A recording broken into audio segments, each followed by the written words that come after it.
Voilà. Donc là, encore une vidéo de nid.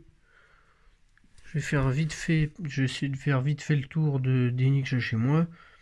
Donc ça, c'est un nid qui est là de 2016. Il date de 2016, celui-là.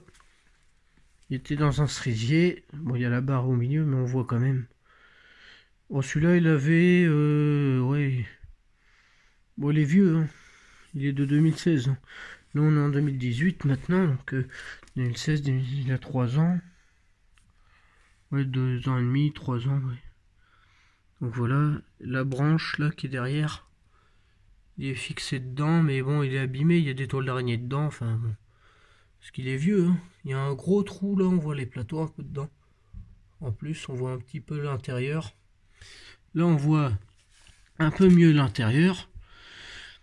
On voit les plateaux d'alvéoles. Moi, j'appelle ça des plateaux. Il y en a qui appellent ça des galettes, des étages. Enfin, voilà.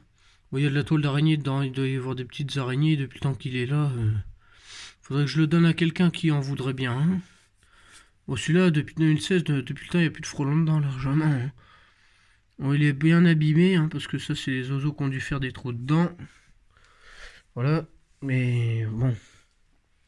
C'est comme ça, quoi. Voilà. Voilà, il est fissuré. Hein. Voilà, on voit qu'il est craquelé parce que ça fait un moment qu'il est là.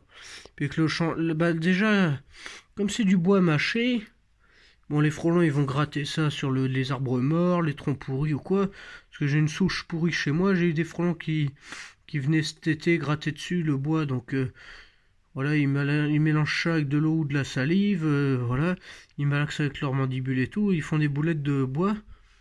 Là, ça se voit pas trop, hein, encore un petit peu. Mais là, je vais faire voir sur un autre nid. Celui-là, on voit beaucoup mieux le travail. Sur le gros, là. Là, on voit une belle partie, là. Que tout ça, chaque trait qu'on voit comme ça, hop, c'est un frelon qui a construit un trait comme ça. Voilà. C'est un frelon qui a fait ça, donc c'est du bon travail. Mais c'est fragile, hein. Là, c'est très fragile. Bon, ça, là, c'est fragile. Par contre, vers le trou d'entrée, on voit le nid là, en haut. Là, c'est un peu... Là, c'est plus renforcé, là. Bon, après, c'est pas non plus du béton. Hein. Là, c'est un peu plus renforcé autour du trou d'entrée. Là, on voit le trou d'entrée, un beau trou d'entrée. Moi, j'appelle ça le trou d'entrée. Parce que c'est là où ils rentrent, ils sortent. Alors voilà, c'est un beau nid, celui-là. Hein, quand même. Je l'ai eu en haut d'un arbre, celui-là. Bon, il est beau. Bon, il y a un trou en dessous, parce que quand je l'ai pris, sans faire exprès, dans la voiture, il était encombrant. Donc, comme la voiture, ça a bougé, j'ai fait un petit trou dedans avec mon genou. J'avais pas vu, j'ai trop tard qu'il tapait contre mon genou, et du coup, voilà. Mais il est beau quand même. Hein. C'est un beau nid, et voilà. Là, c'en est un autre, un petit nid, mais que les oiseaux ont fait aussi un trou dedans. Parce que j'ai tardé à le rentrer, qui était dans un roncier. Là, on voit les plateaux, là aussi, là. Avec les alvéoles. Bon, le dernier, je sais pas où il est, à moins que ce soit celui-là ou qu'il y en ait eu un autre. Voilà, on voit les alvéoles. Et ce qui est blanc, là, autour des alvéoles, c'est la soie. Parce que d'abord, il y a l'œuf dans l'alvéole que la fondatrice pond. Après, le temps exact, je sais plus. Mais combien de temps ça met à devenir une larve après? Combien de jours et tout? Après, bon, faudra que je me remémore ça. Voilà, mais c'est un œuf, une larve, ensuite la larve. Quand elle aura bien mangé, ce sera bien développé, au bout d'un certain temps, elle fermera son alvéole avec une opercule de soie. C'est ce qu'on voit blanc là autour de l'alvéole. Et après, après le stade larvaire, c'est le stade nymphose. Donc la nymphe qui est après la larve, c'est la nymphe. Et là, la larve va se métamorphoser. Elle va prendre les pattes, les ailes. Voilà, j'ai pas ouvert un nid de frelons asiatique, mais il y en a qui le font sur internet. Et on voit les différentes évolutions dans les alvéoles. Mais moi, comme j'aime pas casser les nids, je le fais pas. Enfin, c'est pas compliqué à trouver ça sur internet. Donc voilà, et après là, mince, j'ai pas expliqué. le frelon, il découpe avec ses petits mandibules quand il est prêt à sortir de son alvéole. Il découpe la soie blanche avec ses petits mandibules. Et c'est ce que j'ai filmé une année chez moi parce que j'ai récupéré des morceaux de plateau qui étaient tombés et tout. Et il y avait des naissances. Donc du coup, il y avait un mâle qui était né. Et j'avais filmé la naissance. Mais ça, là, cette année, je ne l'ai pas fait, ça. C'est dommage, mais bon, voilà. Et voilà. Et ça, c'est un nid de guêpes. Guêpes terrestres, moi je les appelle parce qu'elles nidifient souvent dans le sol. Et c'est des Vespula germanica, c'est la guêpe germanique. Le nid est gris. La Vespula vulgaris, le nid est souvent couleur comme ça, un peu plus clair peut-être même. Couleur sable, la Vespula vulgaris. Mais ça, c'est la guêpe Vespula germanica, donc la guêpe germanique. Celles qui viennent souvent dans les pique-niques ou à table quand on mange dehors, on voit des petites guêpes qui volent comme ça là, qui s'approchent, qui veulent manger la viande ou voilà, parce qu'elles viennent manger des petits morceaux de viande et des moules aussi, elles aiment bien. Voilà, elles aiment bien manger ça. Donc du coup, elles font des petites boulettes avec la viande ou quoi, et elles emportent pour leurs larves. Voilà. Mais bon. Donc ce nid-là de guêpe terrestre, Vespula germanica, la guêpe germanique, il est bien fait aussi. Je l'avais déterré, je l'ai mis dans une boîte sur un piège à rats et elles ont construit autour. Là on voit que c'est pris dans la cage. Elles ont bien reconstruit le nid. Voilà, et ça devait être un trou d'entrée, je sais pas. Mais il est beau celui-là. Puis il sentait pas mauvais les larves pourries et tout dedans, parce que bon... d'habitude ça sent un peu mauvais, mais parce qu'il reste toujours quelques larves qui pourrissent, donc voilà. Mais là ça sent pas là, donc je l'ai rentré.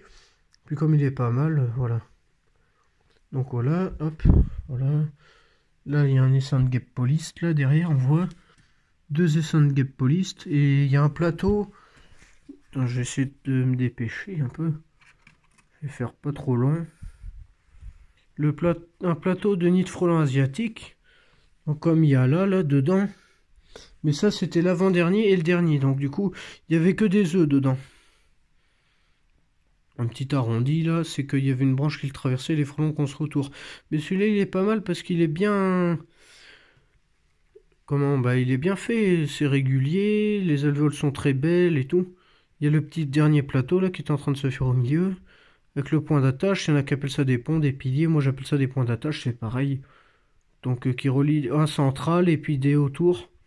Qui relient les plateaux entre eux. Là dans ce nid, je sais pas combien il peut y avoir de plateaux. Certainement 7 ou 8 ou je sais pas. Ou peut-être plus, j'en sais rien. J'ai pas compté, je casse pas le nid pour savoir, mais voilà. Et du coup, ça serait dommage, il est beau. Et voilà, là il y a un plateau. Donc on voit le dessous des alvéoles qui est très bien fait. C'est pas moche. Bon après chacun en pense ce qu'il veut, mais c'est pour ça que moi les frelons je les étudie. Je récupère des nids dès que je peux, quand ils ont fait leur cycle. Hein. Parce que moi, je veux pas de nid traité avec de l'insecticide, ça pue, c'est dégueulasse. Donc du coup, j'observe les nids dans la nature. Et du coup, bah, s'ils sont pas détruits, bah, je les récupère après. Hein. Là, cet après-midi, peut-être que je vais aller en voir un dans un arbre. Et on verra, bon, s'il est abîmé, si je peux le prendre ou pas. Voilà. Donc ça, c'est un plateau de nid de frelons asiatiques. Il n'y avait que des œufs. Mais c'est léger. Mais quand ça c'est plein d'œufs bon les œufs encore bon les œufs ça pèse pas lourd hein. Je pense pas, mais les larves par contre et les nymphes et tout et les frelons ça pèse lourd. Donc du coup forcément que bon si la branche est trop fine elle peut pas supporter le poids d'un gros nid comme ça. Bon là c'est une branche pas mal hein. Puis il était bien pris celui-là donc du coup il est pas tombé et j'ai été le chercher en haut d'un arbre. Mais voilà. Mais si la branche est trop fine ça craque hein. Donc, il peut y avoir des accidents comme ça de nid qui tombent au sol.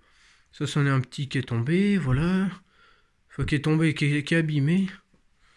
Là, un autre qui est dans un cerisier. Alors là, voilà, celui-là aussi, il est bien fait. Il est pris dans cette petite branche qu'il traverse. Et là, il est bien collé. On voit, mais bon, il est abîmé hein, par les intempéries, mais il est collé à la branche là.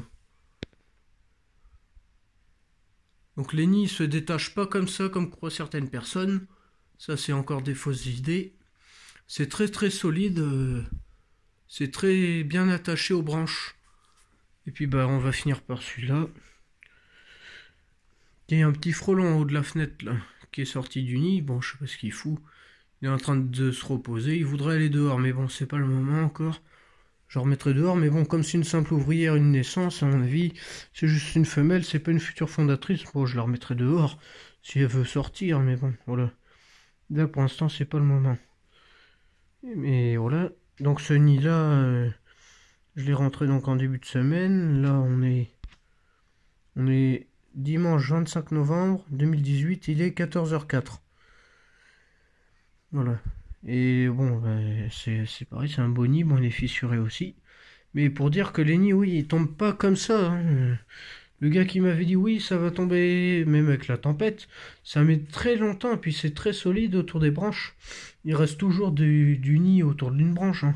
Un nid qui est dans un arbre, accroché, personne le laisse, tout le monde, si on le laisse, personne n'y touche, personne ne le détruit. Et ben voilà, il restera toujours des petits trucs, des petits morceaux, des petits, voilà, c'est quand même très résistant, hein. C'est pas parce que c'est du bois mâché que c'est pas résistant, puis il est bien pris dans les branches, donc le nid il se détache pas comme ça, comme croient certaines personnes.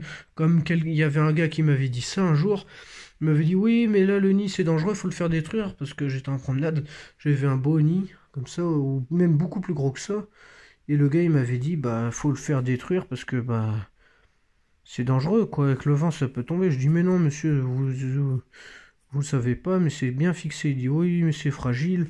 Enfin voilà, il y croyait pas le monsieur que ça allait pas tomber, mais bon, moi je le savais. C'est pas voilà, c'est pas des bêtises hein, que je raconte. Je dis ce que je sais sur les frelons et j'essaye de faire les choses bien, de bien expliquer. Bon là j'ai pas tout expliqué, mais voilà, j'en ai expliqué une bonne partie quand même. Mais je referai d'autres vidéos, puis l'année prochaine, l'été, j'irai essayer de filmer des nids actifs, des gros nids comme ça, secondaires. Moi je peux m'approcher aussi près que je suis là, hein. Donc là je suis là devant, je suis devant le nid, voilà. Et ben moi, on dit qu'il faut pas s'approcher à une telle distance, 5 mètres, 6 mètres ou je sais plus quoi là. Mais bon, moi je m'approche parce que tant qu'on peut s'approcher tout à fait d'un nid, mais bon voilà, si on a peur c'est pas... Voilà, mais pour moi, comme j'aime bien observer les nids, eh ben, je m'en approche très près. Bon, je fais attention à pas me faire piquer, mais même si je me fais piquer, ça me fera rien. Parce que bon, je suis pas allergique, mais j'ai de la chance. Depuis le temps que je me fais piquer par les guêpes et tout, quand je suis petit, quand j'étais petit, voilà. Et du coup, bah voilà. Moi, je m'approche des nids près, et ils m'attaquent pas. Souvent, une piqûre de temps en temps, mais bon, voilà. Rien de méchant, quoi. Voilà. Donc, moi, je peux observer un nid très près. Je vais regarder si j'ai des vidéos de cet été d'un nid où j'étais très près du nid, qu'on les voit bien et tout. Mais je crois que je l'ai plus la vidéo, parce que j'avais essayé de faire une bonne vidéo aussi dans un champ où il y avait un beau nid, moins gros que ça, mais un beau nid quand même. Puis il y avait quoi, je sais pas combien de frelons dedans, c'était en août. En août, hein, donc c'était en plein été, donc voilà, en pleine période de nid secondaire. Donc c'était un très beau nid, voilà. Et je vais essayer de remettre des... Je vais regarder ce que j'ai pour les mettre, si j'y arrive. Sur internet, voilà.